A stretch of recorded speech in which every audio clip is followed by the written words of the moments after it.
Bonsoir à tous et à tous, bonsoir à tous les suiveurs et à tous les inconditionnels de Grégoire. Omnisport, coup de tonnerre en Espagne, coup de tonnerre. Pourquoi amener coup de tonnerre? Real dañ ko dóor ba mu tëdd. Real bu Abdoulaye Fall ñoom Yoro Ndiaye donc ñoom Momo Seck Abdou Niang Luka Modric Valence moo ko dóor ba mu tëdd. ñëpp xam nañ ne Mestalla c'est une pelouse hostile au merengue. ñëpp xam nañ ne Valence heure fa Real demee day souffrir mais tey moom ak Real fébrilité défensive yi ñu wane Varane l'équipe à l'agonie. Vraiment, c'est terrible. Hein? Il y a de quoi avoir peur pour le Real Madrid. Donc, Real, c'est une équipe B. Parce que vraiment, c'est terrible. C'est terrible. C'est faiblesse incroyable. Incroyable. Donc, Valence en a profité pour marquer 3 pénaltys avec Carlos Soler, un national espagnol. Il a marqué 3 pénaltys et ça fait 4 buts à 1. Benzema mo njëkk a dugal ñu ne Real tey mu ray Valence. Mais Valence, c'est un terrain kenn du leen ray noonu. Ils ont été exceptionnels là. 4 buts à 1. Pour l'FC Valence face au Real Madrid. Donc vraiment, massa Thiono, les supporters du Real Madrid comme Laïfal. Donc vraiment, massa Thiono. Donc Zlatan Ibrahimovic est impliqué dans un but tous les 50 minutes.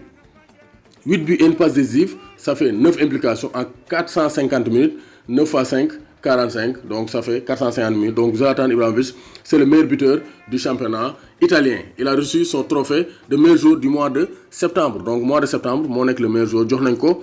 Trophée, c'est le très haut niveau avec Zlatan Ibrahimovic. Donc, vous avez Nîmes avec Moussa Koné, ça ne va pas. Ils sont 18e de la Ligue 1. Donc, Strasbourg aussi, Boubakari, donc Bunguru Kamara et Habib Diallo, ça ne va pas. Ils sont 19e. Dijon, Papien Diop et Moussa Konaté, ils sont 20e. Donc, Sénégalais, vraiment, nous avons un Folethieu, donc Folethieu, France. Tino Kadawere Taï, parce que dans le derby du Rhône, ou le derby du Forez, entre Lyon et Saint-Etienne, comme d'habitude, hein, Lyon, Dorothée et Saint-Etienne, 2 buts à 1. Mais le fait marquant, c'est que Tino Kadewere, du Selbendom, mais aujourd'hui, Momon Selbendom, meilleur buteur de la Ligue 2 l'année dernière.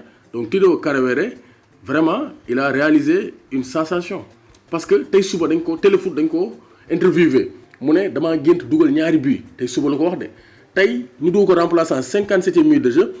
65e Moudougol, 74e Moudougol, il a marqué 2 buts, donc les rêves peuvent être réalité. Oser rêver, Espresso, donc Tino Kadewere, donc attaquant zimbabwéen, a réalisé un doublé pour gagner le derby du Rhône avec l'Olympique lyonnais, donc Arsenal, Aston Villa, Moko Feki, Dorko 3 buts à 0, l'équipe de Seydina, donc vraiment, Shanghai Arsenal, vraiment, Massa Arsenal a été humilié à domicile. 3 à 0 avec un doublé de Watkins, Moran wa Liverpool, Moran wa Arsenal. Il aime les grands rendez-vous, l'ancien joueur de Brentford. Donc Joshua Kimmich, Joshua Kimmich. Donc il y a eu beaucoup de blessés.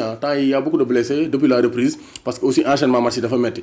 Joshua Kimmich a été opéré du ménisque du genou droit. Donc d'ici janvier, Kimmich kenn doot ko gis ci terrain avec le Bayern de Munich. Ko gisatul xamal ne dafa blessé. Donc ça c'est très clair. Donc, joueur du mois d'octobre, Zlatan Ibrahimovic, rectification. Il a gagné le titre du joueur du mois d'octobre en Serie A. Vraiment, c'est le très haut niveau. Salah en forme, 4 matchs, 4 buts. Donc, Salah, quel mot de côté avec les Reds de Liverpool. Donc, Di Maria est entré dans l'histoire. Hein. Di Maria fait partie des meilleurs buteurs de l'histoire du Paris Saint-Germain. C'est le 8e meilleur buteur de l'histoire du Paris Saint-Germain avec 86 buts au total. Donc, Di Maria, c'est le très haut niveau. Hein. Kerok Mohawaraywa. Rennes, Phil Foden, City veut prolonger, Phil Foden blinde ko, comme ça il sera un jour à vie de Manchester United. Marcus Thuram, Domu, Lilian Thuram, et attaquant de Mönchengladbach, doublé le face au Real Madrid, dernièrement en Ligue des Champions. Donc, Barça Moukoy Tchoytou, City à Juventus de Turin, selon Bild, un média allemand. Donc, on va parler de FC Barcelone. Avant de parler de FC Barcelone, on va parler du Paris Saint-Germain. Donc, de toute façon, on va parler des blessures. Parce que blessures de Paris, surtout du côté du Paris Saint-Germain. Paris a 13 joueurs blessés. Juan Bernat, Mauro Icardi, Marco Verratti, Julian Draxler, Neymar, Kylian Mbappé, Kipembe, Pablo Sarabia, Idrissa Gueye, Thilo Kehrer, Moïse Kean, Alessandro Florenzi. Donc Paris, c'est 11 départ, presque, nous blessés. C'est la faute de qui?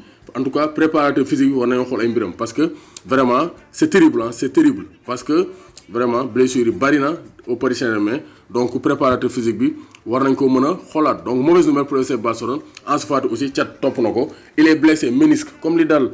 Donc, que Allemagne, Joshua Kimmich, lolo ko dal. Ñom ñaar ñëpp ménisque lañ gañu. Donc, ça sera compliqué. En tout cas, Ansu Fati risque de ne plus jouer fii le mois de janvier. Donc, lolu motax actuellement Barça ak supporter Barça yëpp ñëpp seen noy yi téye nañ ko en attendant le verdict.